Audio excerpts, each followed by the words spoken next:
71-এ আমরা যে সুযোগ নষ্ট করেছি, তোমরা সেই সুযোগটা নষ্ট হইতে দিও না। তোমরা আমাদের জুলাই নেতা ছিলা, আরও অন্তত 5-10 বছর আমাদের নেতা থেকে আমাদের রাষ্ট্রকে একটা কাঙ্ক্ষিত গন্তব্যে পৌঁছে দিও। নাহিদ এত কম কথা বলে, সে 50 সেকেন্ড আমার দিকে তাকায় থেকে 3 সেকেন্ড একটা কথা বলে। কেন সে এত কথা বললো? মানে জুলাই এত বড় ঘটনা আমাদের জীবনে, এটা আমরা গল্প বলা শুরু করলে মানে নাহিদের মতো বা রিফাতের মতো আমরা কেউ থামতে পারি না। তাহলে আমি যদি থামতে না পারি আমাকে একটু ইশারা দিন।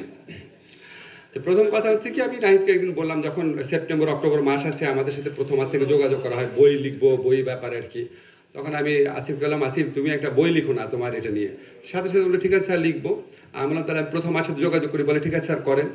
আমি মনে হয়েছে এমনি বলছে, এত ব্যস্ত থাকে ওরা ঘুমায় হচ্ছে ফজরের সময় কাজ করতে করতে, এবং প্রায় দিনই এখনো বোধ চোখ লাল আছে আসিফের নাকি, প্রায় দিনই মানে এত কষ্ট করে দিনে। মানে মাহফুজ আমাকে বলে আমি প্রথম 2-3 মাস ঘুমিয়েছি 2-3 ঘন্টা। নাহিদের একই অবস্থা, সবার একই অবস্থা। আমরা হয়তো 3-4 ঘন্টা ঘুমিয়েছি, কিন্তু ওরা ঘুমিয়েছে 2-3 ঘন্টা পর্যন্ত। যাই হোক, এখন তারপর আলটিমেটলি বইটা বের হয়েছে। আমি কিন্তু বইটার 2/3 পড়েছি, আমার পুরাটা পড়ার ইচ্ছা ছিল, সময় ম্যানেজ করতে পারি নাই। আমার কাছে বইটার 3টা বিশেষত্ব আসছে। একটা হচ্ছে, আসিফ তো কখন আগে লিখে নাই, কিন্তু এই বইটা পড়লে মনে হবে কি, মানে ভাষাটা এত স্বচ্ছন্দ। নিশ্চয়ই সাজ্জাদ ভাইয়েরও কিছুটা অবদান আছে, বাট আসিফ তো মনে করতে পেরেছে ঘটনাগুলো। যখন আমরা দেখি আমাদের জুলাই গণঅভ্যুত্থানে যারা অগ্রসারীর নেতা ছিল, তাদেরকে দিয়ে যখন অবাধ মিথ্যাচার চলে, জঘন্য মিথ্যাচার চলে, তখন আপনাদের মনে রাখতে হবে এটা জুলাইয়ের শত্রুদের কাজ।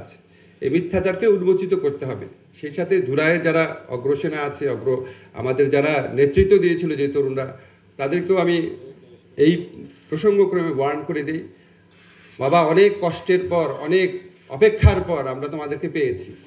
তোমরা একটা নতুন রাষ্ট্রের স্বপ্ন সুযোগ আমাদের সামনে হাজির করেছো। ইনফ্যাক্ট 90 সনেও এরকম অবস্থা সৃষ্টি হয়নি, 71-এর পর প্রথমবারের মতো এরকম সুযোগ 50 বছর পর আসছে, আবার হয়তো 50 বছর পর আসবে।